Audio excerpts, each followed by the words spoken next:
All right, we're continuing our look at Ephesians chapter 2. We've already taken a look at Ephesians 2 verses 1 to 3 and then Ephesians 2 verses 4 and 5.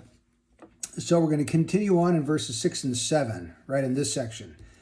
And raised us up with him and seated us with him in the heavenly places in Christ Jesus, so that in the ages to come he might show the surpassing riches of his grace and kindness toward us in Christ Jesus. Now, the first thing to do, I think, is to notice the verbs of the sentence. Raised us up, seated us, might show. So there we've got some verbs. But if we go back to verses 4 and 5, we also have the main verb there, which is made us alive. So notice this here, though. This one's past tense. This one is past tense. This one's past. This one, though, notice in the ages to come, he might show. This is talking about something in the future.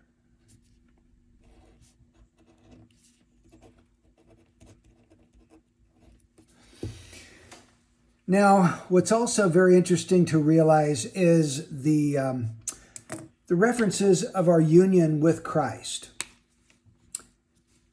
Raised us up with him.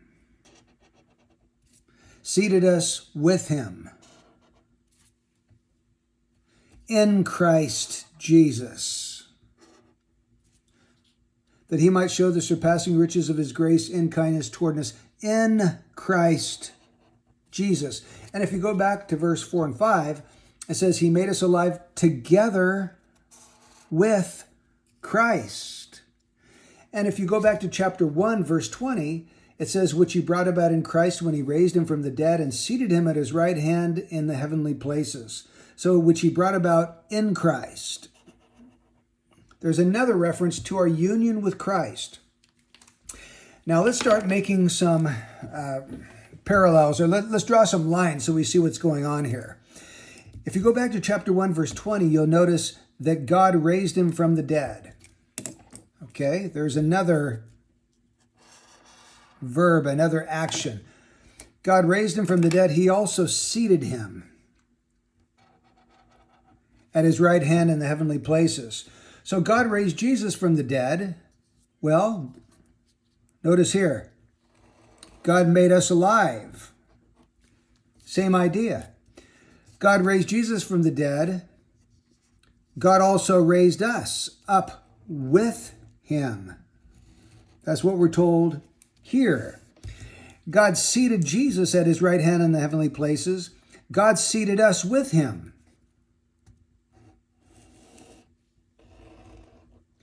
Do you see that what God did for Jesus is what has happened to us in Christ? God raised Jesus from the dead. He made us alive together with Christ. God seated him at his right hand in the heavenly places. Well, God has also seated us with Christ in the heavenly places in Christ Jesus. So whatever took place for Christ because of God the Father has also taken place for us. We were in Christ when God raised him from the dead and when God seated him at his right hand in the heavenly places. And so in Christ, that also is our destiny. That's what's happened to us because of our union with him. Notice some other relationships as well. He seated us with him in the heavenly places. Well, God raised him from the dead and seated him at his right hand in the heavenly places. The very same sphere where Christ was seated is the sphere where we are seated. Notice also the word grace. We find the word back here in verse 5. By grace you have been saved. But in the ages to come, God is going to show the surpassing riches of his grace in kindness toward us in Christ Jesus. Notice the so that phrase. Remember what so that tells us? It tells us that a purpose is coming.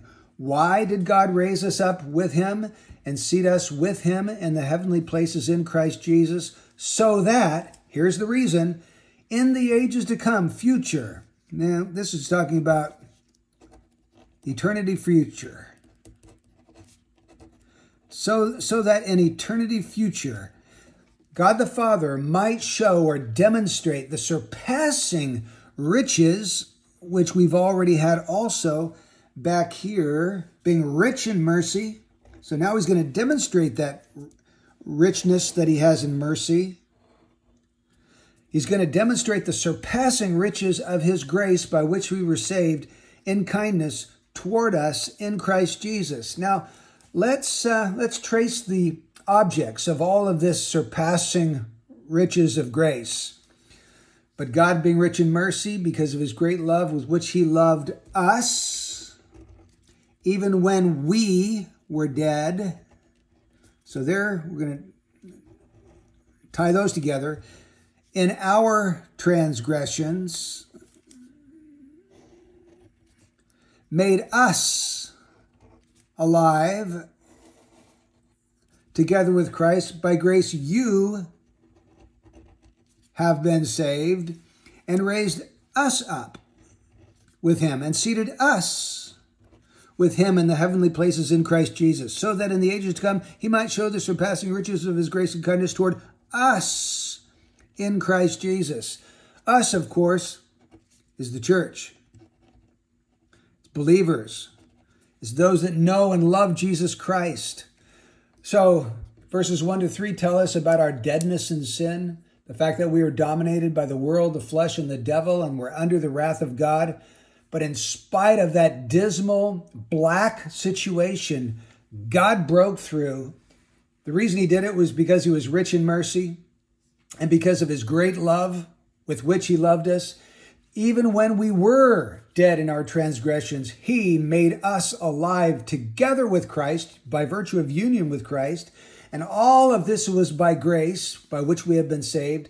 And he didn't stop there. And he raised us up with Christ and seated us with Christ in the heavenly places in Christ Jesus, for the purpose of that in the ages to come he might show, demonstrate, he might put us on display as Exhibit A, the surpassing riches of his grace in kindness toward us.